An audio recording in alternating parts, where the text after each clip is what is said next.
So welcome back again. And today we are really gonna talk about the 3 steps that you can take to identify if you're suffering from hypothalamic amenorrhea or else. The reality is that I receive messages from women and from also new clients that are wondering, did I have PCOS before I developed hypothalamic amenorrhea? Do I still have PCOS? And there is this underlying fear of what's going to happen once I recover from hypothalamic amenorrhea. Doesn't mean that my PCOS is going to come back even worse than before. It's going to come back with a vengeance. But that's not only that. There are a few women that also come with the fear of being in perimenopause. They have been told that they are in perimenopause or they're suffering from POI, which is premature ovarian insufficiency. And today, this live, it's mainly for people like you that really want to understand what are the 3 steps that they can take to become their own private investigators and to really understand if hypothalamic amenorrhea is something that you're suffering from or not. Because there is also that fear of, what if I gain all the weight? What if I make all the changes? What if I stop training and I say no to something that I'm really passionate about and nothing is going to happen? And maybe you're not going to be able to have a baby because there is something completely different going on, or you're not going to be able to get your period back, or you may also realize that there are other things happening, brewing underneath. So today I really would like to shed clarity on the few steps that you can take to get started, or not only to get started, but maybe you have been in this journey for a long period of time and you're questioning yourself, is it hypothalamic amenorrhea? Shall I get worried because I haven't seen results, even though I've been eating more, I've gained the weight, I've stopped exercising, and my endometrium lining is still very thin?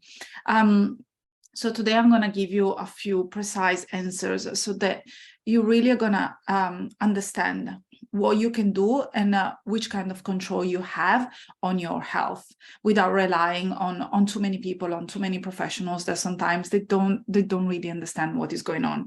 And I'm not going to hold anything back. The reality is that if you decide to work with me, if you decide to join the Period Comeback Protocol, obviously I'm going to walk you through all these tests and all the things that you can do to receive answers. But having said that, if you're not ready, if you're not committed yet to really get your vitality back and to get pregnant or get your period back within the 90 days, and you still want to try things on your own, even though it's I don't really recommend that, here are the 3 things that can really bring some clarity in your life, because I really don't enjoy when women come to me feeling absolutely frustrated, stuck in quasi-recovery for more than 12 months, even more than that. I have women sometimes that send me a message and they've been stuck in quasi-recovery, or they have been part of this group for more than 3 years, and only now they have finally decided to make changes, and that's the only reasons why they finally reach out. So let me close Facebook for a second, because I am getting bombarded by your loving messages and it may be quite disruptive for you listening to this live. There we go. So step number 1 of the 3 things that we're going to talk about today is, obviously, as you can imagine, blood work, right? Blood works don't really tell you much about how you're feeling, don't tell you very much about where you are in your journey, but they still can give you a little bit of understanding of what's going on and if there is anything else that needs to be addressed. So which kind of blood test should you be looking at doing? I've done a completely different live. Actually, it's a video on my YouTube channel, and you also get it if you join my, if you subscribe to my newsletter, where I talk about the 4 type of blood tests that I would like to see when the clients decide to work with me, or even if you're trying to figure out what's going on with you. Today, I'm gonna expand on that topic, because in that specific video, I've talked about the 5 blood test results that I really would like to see. Today I'm going to expand on that, but if you're interested, just go and watch the video on my YouTube channel, Nourished by Claudia, because it really tells you why those 5 blood tests are important. But just to give you an idea, first of all, I really would like to see estrogen. Obviously, I really would like to see what your estrogen are doing. I'm not a big fan of checking progesterone to get started, simply because I know for fact that progesterone only increases after ovulation. And if you're coming to me because you don't have a period and you haven't had a period for the longest time, chances are that you have not ovulated, so progesterone has not been increasing for quite a while. The second thing that I would like you to consider is your ovarian reserve, AMH level. And that's mainly if you want to get pregnant. But I also recommend sometimes women that are pretty young to get it tested so they don't get too shocked or surprised later on down the track. And for some of them, it can be a motivator in terms of implementing changes that can be beneficial for their own health. Something else that I definitely recommend is the combination of follicle stimulating hormones, FSH, plus LH. I really want to measure the ratio between the two. And knowing where LH is, it's very important, because if your LH has been somewhere between 0 to 1.5, let's say, for the longest time, chances are that you're definitely going through hypothalamic amenorrhea.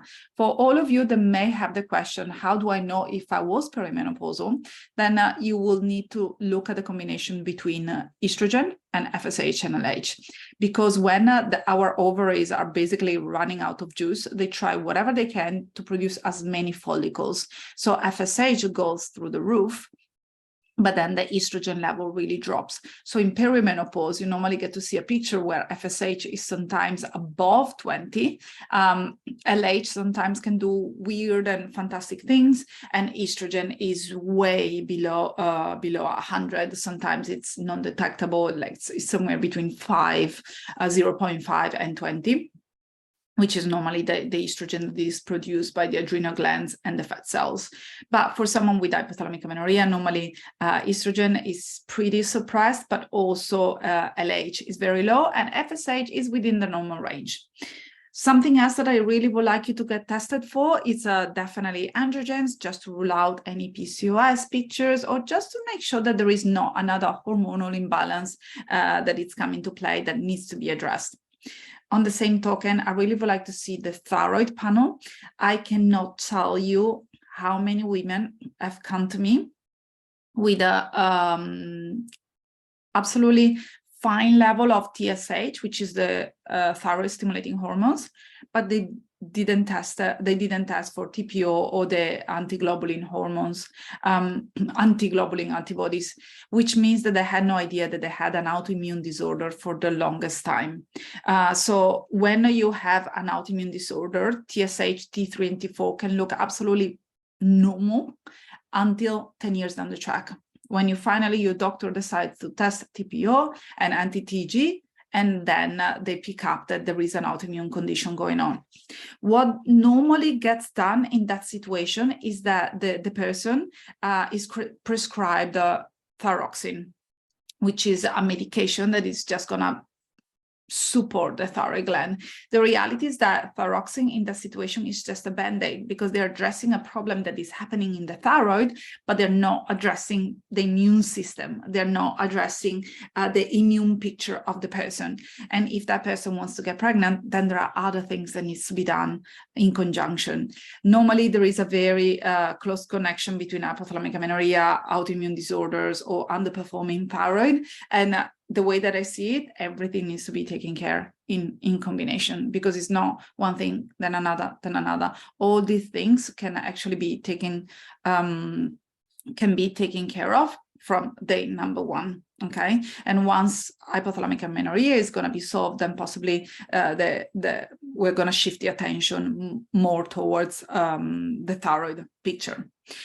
So we have discussed all the androgens, the sex hormones, the thyroid hormones, and normally also the AMH, which is the anti-Mullerian hormone. And normally I also like to test cholesterol and the iron studies and some of the different vitamins and minerals that a woman with a previous history of an eating disorder or restriction could be affected by. But I'm not going to go down that rabbit hole, because otherwise we're going to be staying here until tomorrow morning, which is a few hours from now. So this is step number one. Get your blood work done. Some medical professionals, they're going to be on board with that. Others, they're not going to be. so much on board. Something that you can do is to order all these tests. By the way, also vitamin D needs to be included. You can order all these tests privately. Sometimes it's actually much cheaper than doing it through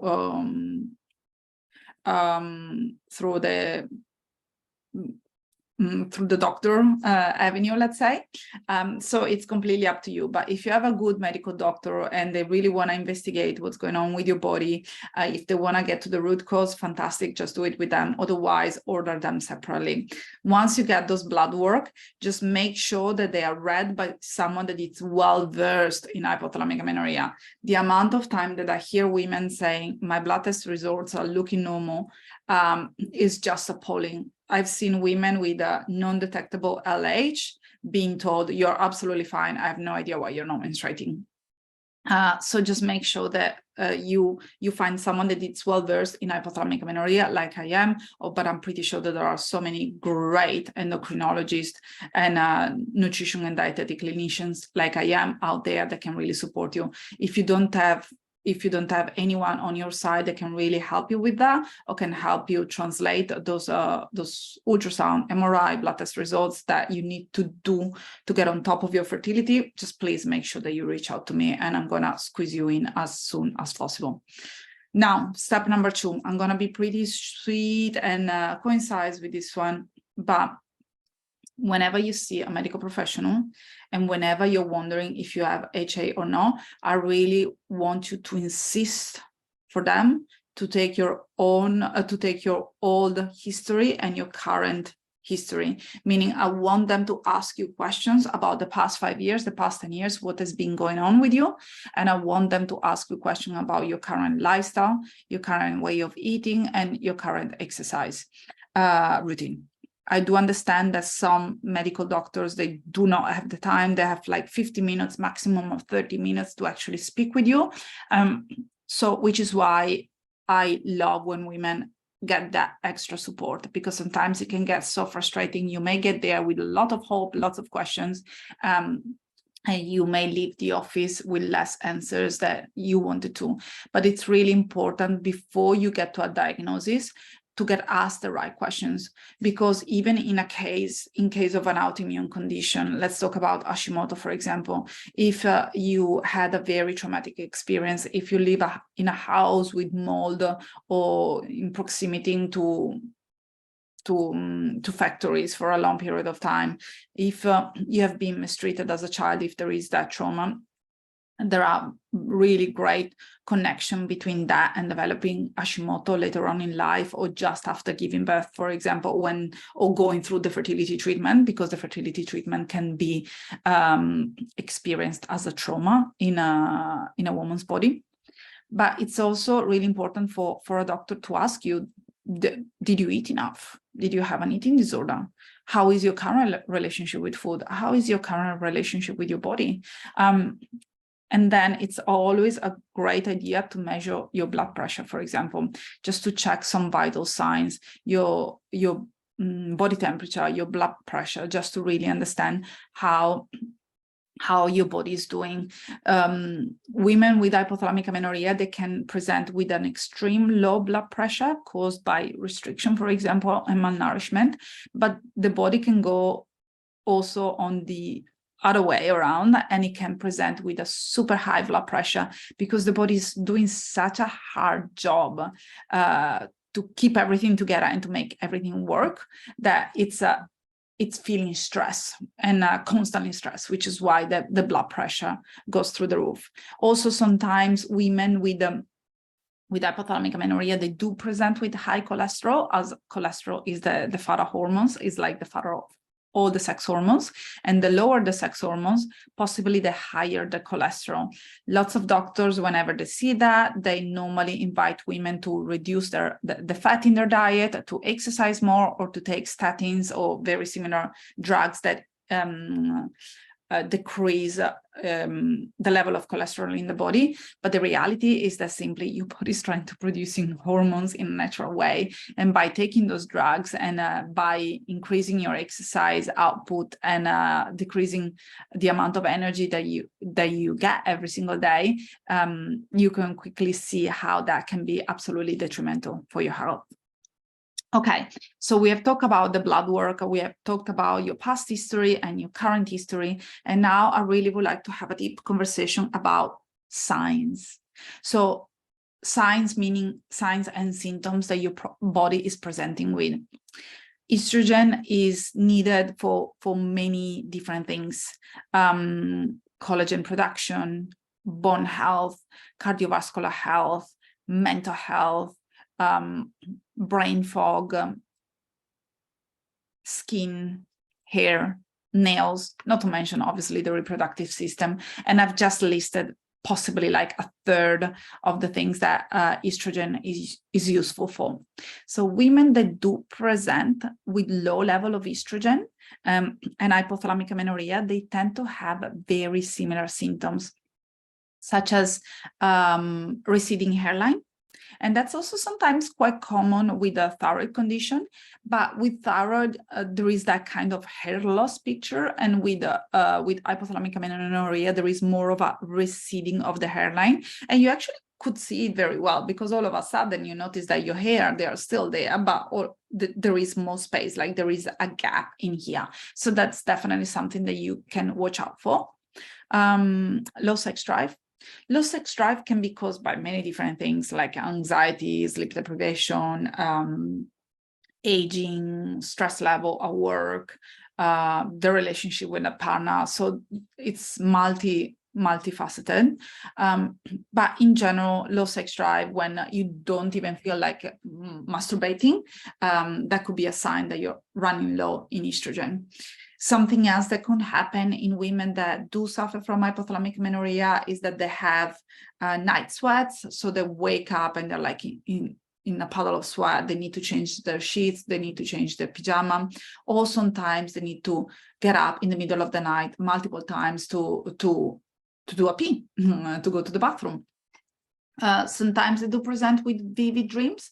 Vivid dreams doesn't mean only nightmares, but vivid dreams and vivid nightmares can be associated with thyroid problems and also with low level of estrogen. And not to mention problem with bone density, so osteopenia, osteoporosis, but also the difficulties in gaining muscle mass. So maybe you are a person that went to the gym every single day and lifted weight, did Pilates, did a little bit of cardio, and still you couldn't see any improvement in your physique. So the amount of muscle that you had remained the same for like 6 to 8 months, and that made you feel very frustrated.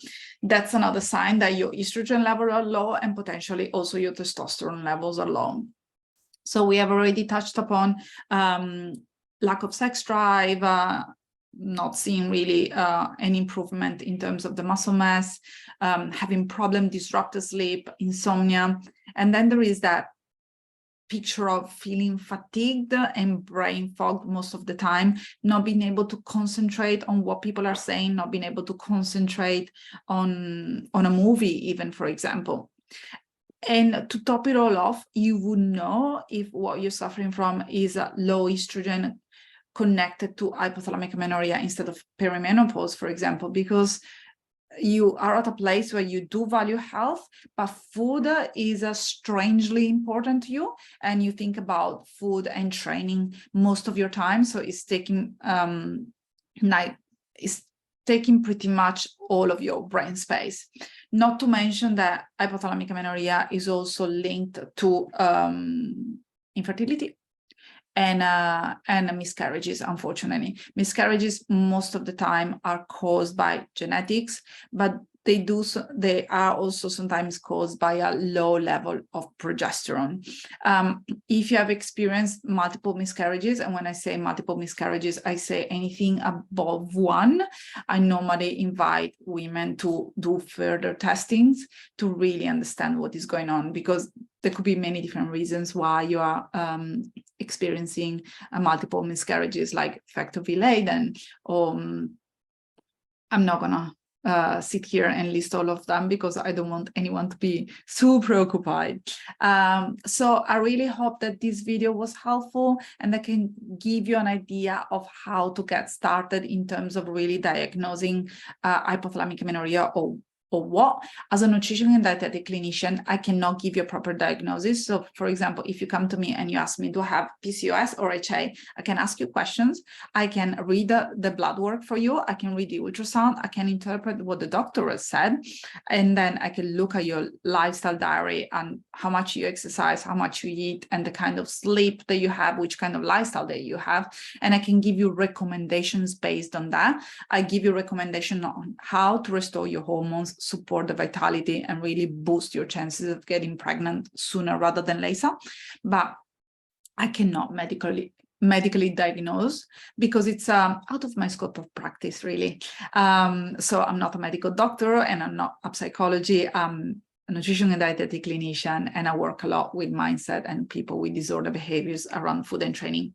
So if you have found this video helpful, just make sure that you like it, make sure that you share it, make sure that you comment. And if you are called to get more support and guidance, if you really want someone that has plenty of experience with women in terms of getting the period back and getting some fertility support, just make sure that you reach out. You're just one message away to be part of a community of people that can really support you through the next 3 months. Take advantage of that now that it's available to you, now that it's available to the public, because I don't know for how long that's going to be available. So thank you so much for being here today, and I will see you again next week. Bye for now.